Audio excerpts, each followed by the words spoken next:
Alright y'all, I have another pistol I'd like to show you. This pistol here, I'll just give you a brief overview of it and then tell you what I think about it. This is the Kimber Solo. It comes in two models. This one with the black plastic grips on the side, or panels, and one with rosewood, laser grips, and night sights. This particular model just has the 3-dot sights. And looking at it, it has 1911 characteristics with the angle, thumb safety, slide lock,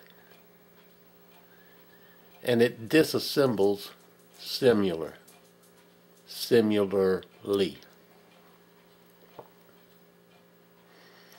It comes with one magazine, 6-round magazine with the witness holes. The magazine has a face on it. Seems to be a pretty good magazine. You can also get it with an 8-round magazine. This is 9mm.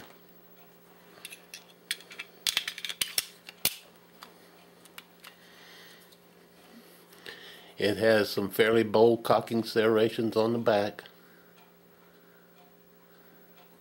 It does not have a bushing. It tears down similar to a 1911. This particular weapon here weighs in at 17.5 or 17.2 ounces, which is one of the reasons I bought it.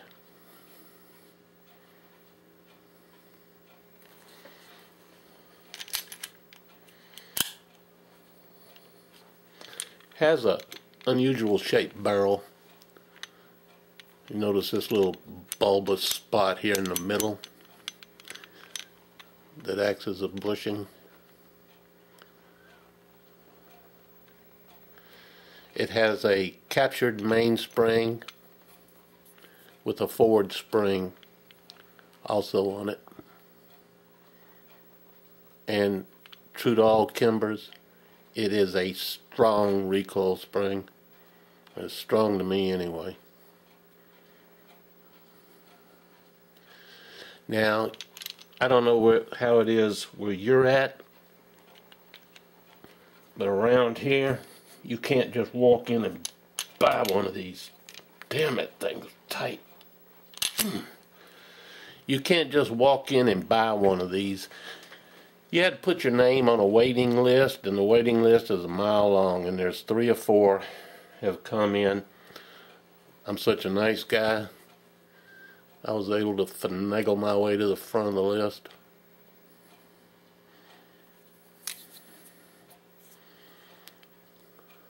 I have not fired it. I've only had it a few days. It has a single stage trigger. It is a heavy trigger. It is a 6-pound, actually 6.5 pound on this particular weapon, 6.5 pound trigger.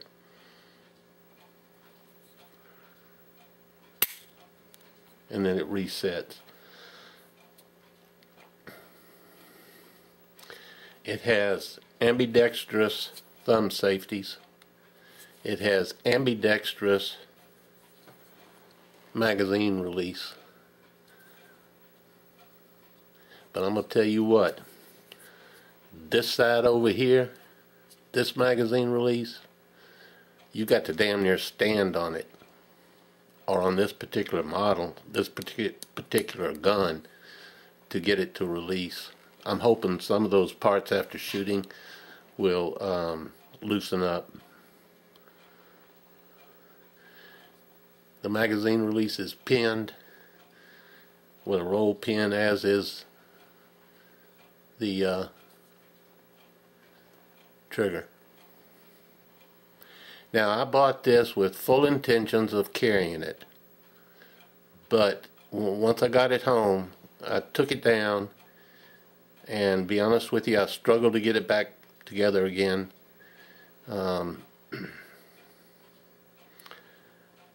not the strongest thing in the world, but I wrestled with it to try and get it put back together again. I had every intention of taking it down on camera.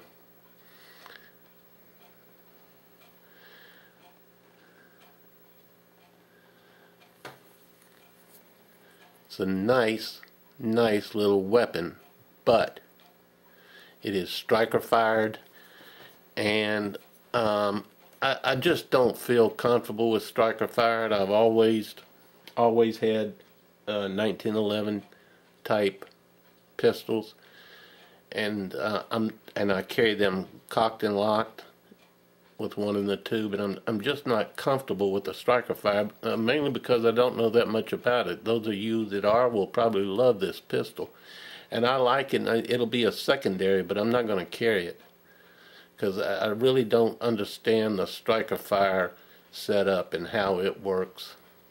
Whereas with a 1911, I feel very comfortable with those safeties. This is a SIG P238 that I'm going to show you a comparison. It's a little bit longer, similar in size.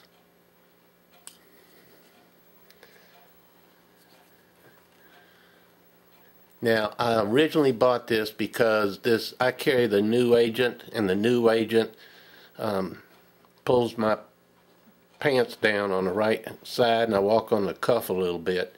And I was hoping, this being a full 12 ounces lighter, I could get around that problem, but I just don't feel comfortable with it.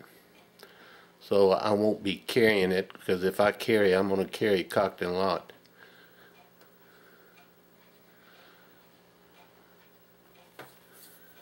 Okay, now Kimber is very specific on the ammunition that they want you to run in this also. Very specific. There's 3 or 4 that they tell you should fire in it.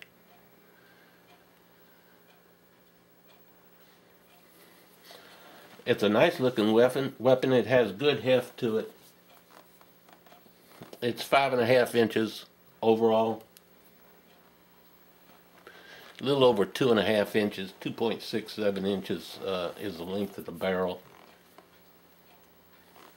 It has an aluminum frame. This particular model has an aluminum frame and a stainless slide on it.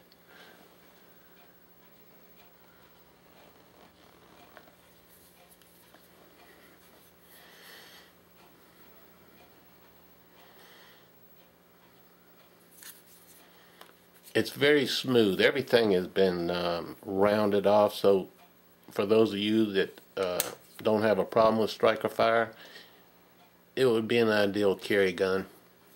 It's a 9mm, which would be a better gun to carry than that 380, and it is small and compact.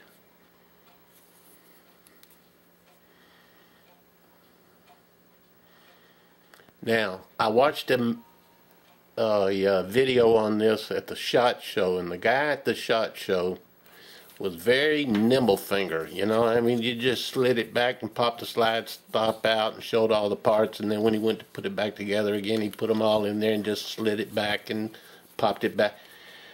There's no way in hell he did that with the recoil spring that's in this one. If he was dealing with the same weapon, he's damn good, or his fingers are extremely strong, because you're just not going to do it. I was like a monkey on a football trying to get this thing put back together because of the strong recoil spring, pushing it back to the takedown notch, and then trying to get the slide stop back in there. It's not easy, and I don't know what he did to make it look so easy, But I did everything but get down on the floor and roll around with this thing. But it is a nice looking little weapon. Just not comfortable with the with it not having a hammer, for whatever reason. Striker fires, I just don't know that much about them. If you notice, it has an external extractor, and it has the little peephole there for you to check and see if it's loaded. But this is the Kimber Solo. Comes in 2 models. Very, very light. Nice ergonomics. And thought you might like to have a look at it. I paid $5.50 for this. If you go with the laser and the meprolite sights, it jumps up to about $1,000. I wasn't willing to put out that kind of money.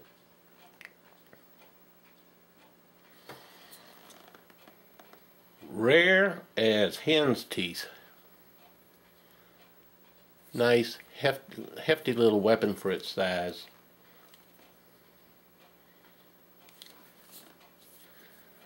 Solo carry by Kimber.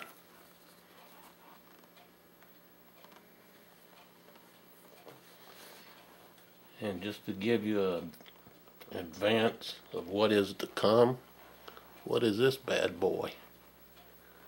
Oh yeah, Chuck got one of them too now. Huh?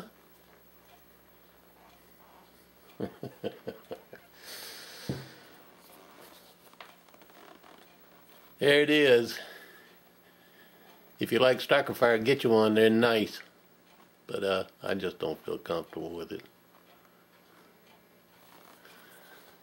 But I appreciate y'all watching. Catch you later. Bye.